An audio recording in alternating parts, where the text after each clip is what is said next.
ചാലക്കുടിയിൽ വ്യാജ മയക്കുമരുന്ന് കേസിൽ ശിക്ഷയനുഭവിച്ച ഷീല സണ്ണിക്ക് സമാനമായി മറ്റൊരു കേസും കൂടി. വീട്ടിൽ നിന്നും മ്ലാവിന്റെ മാംസം പിടികൂടിയെന്നാരോപിച്ച് വനം വകുപ്പെടുത്ത കേസിൽ വഴിത്തിരിവ്.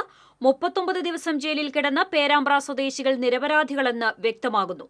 വീട്ടിൽ നിന്നും കണ്ടെടുത്ത മാംസം വന്യമൃഗത്തിന്റേതല്ലെന്ന് പരിശോധനാഫലം പുറത്തുവന്നു. തിരുവനന്തപുരം രാജീവ് ഗാന്ധി സെന്റർ ഫോർ ബയോടെക്നോളജിയിൽ നടത്തിയ പരിശോധനയുടെ ഫലം 3 ദിവസം മുൻപാണ് പുറത്തുവന്നത്.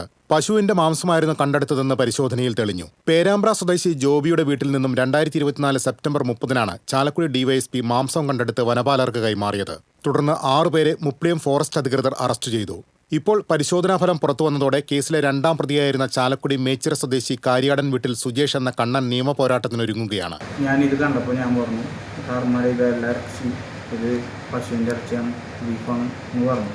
അപ്പോൾ അവർ പറഞ്ഞു, അത് ഞങ്ങൾക്കറിയാം, തെളിയിച്ചാൽ മതി എന്ന് പറഞ്ഞു. ജോബിനെ അങ്ങോട്ട് മാറ്റി നിർത്തി എന്നെ മാനസികവും ശാരീരികവുമായിട്ട് ഉപദ്രവിച്ച് എന്നെ അടിച്ചേൽപ്പിച്ചു ആ കേസ്.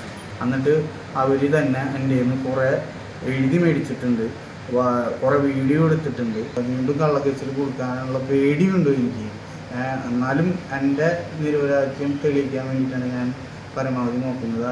രജിസ്റ്റർ ചെയ്ത എഫ്ഐആർ റദ്ദാക്കണമെന്നാവശ്യപ്പെട്ടും കുറ്റക്കാർക്കെതിരെ നിയമ നടപടികൾ സ്വീകരിക്കണമെന്ന ആവശ്യം ഉന്നയിച്ചും ഹൈക്കോടതിയെ സമീപിക്കാനാണ് നീക്കം. സാമ്പാടിയാണെന്നുള്ള ഇനത്തിൽപ്പെട്ട മ്ലാവിനെയാണ് ഇവർ വേട്ടയാടിയെന്നാണ് ഫോറസ്റ്റിൻ്റെ കേസ്. എന്നാൽ ഷെഡ്യൂൾ 1-ൽ പെടുന്ന വന്യമൃഗമല്ല, ബൂസ്റ്റ് ടോറസ് ഇനത്തിൽപ്പെടുന്ന കന്നുകാലിയാണെന്നുമാണ് ആ പരിശോധന ഫലത്തിലൂടെ കാണുന്നത്. ഇതിൻ്റെ അടിസ്ഥാനത്തിൽ 35 ദിവസക്കാലം ഇവർ ചെയ്യാത്ത കുറ്റത്തിന് ജയിലിൽ കിടക്കേണ്ട ഒരു സാഹചര്യം ഉണ്ടായി.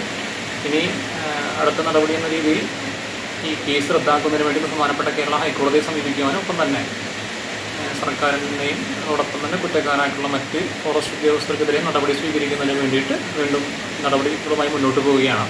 ചാലക്കുടി സൗത്ത് ജംഗ്ഷനിലെ ചുമട്ട് തൊഴിലാളിയായ കണ്ണന് കേസിൽ കുടുങ്ങിയത് മൂലം ഇപ്പോൾ ജോലിയില്ല. ഇതുമായി ബന്ധപ്പെട്ടുള്ള കലഹത്തിൽ ഭാര്യ പിണങ്ങിപ്പോവുകയും ചെയ്തു. ഒരു ജോലിയില്ലാണ്ട് ഇപ്പോൾ രാത്രി ഓട്ടോറിക്ഷ ഓടിച്ചിട്ടാണ് ഞാനിപ്പോൾ ജീവിച്ചുകൊണ്ടിരിക്കുന്നത്. ഇപ്പോൾ എൻ്റെ കുടുംബം ഭയങ്കര പട്ടിണിയിലാണ്. ഞാൻ ആകെ ഒരു ഏക മകനാണോ, അച്ഛനമ്മ 2 കുട്ടികൾ. 10 മാസമായിട്ട് എന്നെ ജോലിയിൽ നിന്ന് മാറ്റി നിർത്തിയിട്ടുണ്ട്. ആ ജോലി എനിക്ക് തിരിച്ചു തരണം. തനിക്ക് നേരത്തെ ഉണ്ടായിരുന്ന കശാപ്പ് ജോലിയുടെ ഭാഗമായി നല്ല ഉരുക്കളുടെ മാംസം കിട്ടിയാൽ പലർക്കും എത്തിച്ചു നൽകാറുണ്ടെന്ന് ഇയാൾ പറയുന്നു. ഒരു തവണ ലഭിച്ച പശുവിന്റെ മാംസമാണ് ജോബിക്ക് നൽകിയത്. വിനോദയാത്രയ്ക്ക് പോയിരുന്ന ജോബി മഞ്ഞളും ഉപ്പും തേച്ച് ഫ്രിഡ്ജിൽ സൂക്ഷിച്ചിരുന്ന പശുവിന്റെ മാംസമാണ് മ്ലാവിന്റേതാണെന്ന് തെറ്റിദ്ധരിച്ച് ചാലക്കുടിയിലെ അന്നത്തെ ഡിവൈഎസ്പി പിടികൂടി വനം വകുപ്പിന് കൈമാറിയത്. TCV ചാലക്കുടി.